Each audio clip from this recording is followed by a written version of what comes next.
Alright, here's the second page. I've already balanced the equation. Some of you got stuck on that. But the next thing I need is determine the number of moles of MnO2, x moles, needed to produce 5.31 moles of this stuff, magnesium oxide, or manganese oxide, 31 moles. This, ladies and gentlemen, is, we take out the mole map, a mole-to-mole problem. So how many parts of the truth table? 2. So I'm going to make my truth table, and I'm going to put moles of A. That's what I'm given. So in this case, it's this stuff. So I'm going to write moles of Mn2O3. And then over here, it's moles of what I'm looking for. So I'm going to write moles MnO2. Now to finish it, we just bring this down. Moles Mn2O3. Cool, and now we add our numbers.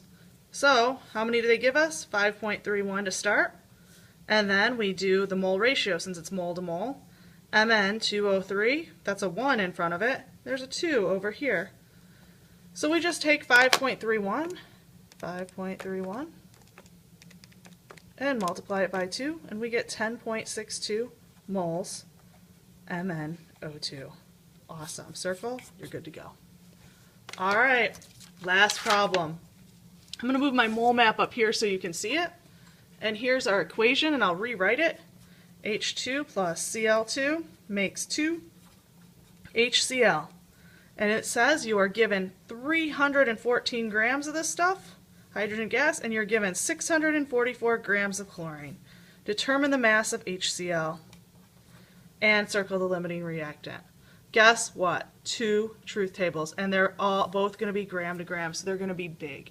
So I'm going to make the first one, and I get 1, 2, 3, 4, and the first A I'm going to use is H2. So I'm just going to write grams H2, then it's going to be moles H2, and then it's going to be moles of what I'm looking for. Well, I'm looking for this stuff, so I'm going to write moles HCl, and then I'm going to write grams HCl. Awesome, we got that. You know what? Before I do anything else, let's look at our second truth table. Second truth table. Now we're going to start with chlorine, and it's just going to be the exact same. It's going to be a group of 4. 1, 2, 3. I kind of messed up my spacing. Grams of, in this case now we're dealing with Cl2. Then we're going to do moles Cl2. Then we're looking for the same thing, moles HCl, because we have to compare them. We have to compare the same thing. Grams HCl. How do we do the second part of the truth table, the bottom? We just move these down at an angle. So this becomes grams H2, moles H2, and moles HCl. This becomes gram Cl2, mole Cl2, mole HCl.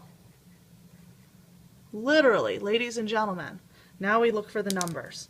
So they told us 314 grams of H2, and then this is a mole gram thing. Well, mole gram H2, you go to the periodic table, you look up H, it's 1.01, but there are 2 of them, so 2.02 grams in 1 mole. Now it's a mole-mole thing, which means it's a mole ratio. So we look at HCl, the number is 2 in front of it, the number in front of H2 is 1, and then we look up the molar match of HCl, so it would be 1.01 plus the chlorine, which is on the other side, you can't see, 35.45. So it's 36.46 grams in 1 mole. And we'll do the math. And I'll put it right there here in just a second. Well, here we go. So we would do 314 divided by 202 times 2 times 36.46. And that's going to give us a number like 11,335 grams of HCl. Alright, cool. Let's see what the other one gives us. Well, now, how many grams do we start with chlorine? Man, this is a bigger number we're starting with. Doesn't really matter, it's just something interesting. 644. Now this is a molar mass. 1 mole. Well, chlorine's molar mass is 35.45. However, there are 2 of them. So that's 70.9 grams. Now we have a mole ratio, mole to mole. 2 moles HCl from the equation. 1 mole of Cl2. And then it's the same as the one up here. 1 mole of HCl weighs 36.46. So now we're going to take our calculator out and do some other math. So 644 divided by 70.9 times 2 times 36.46 equals, and this time we got 662, I'm just going to leave it at that, grams HCl. So which one's the winner? Oh, guess what? It's got to be The smaller one. So the smaller one's the winner.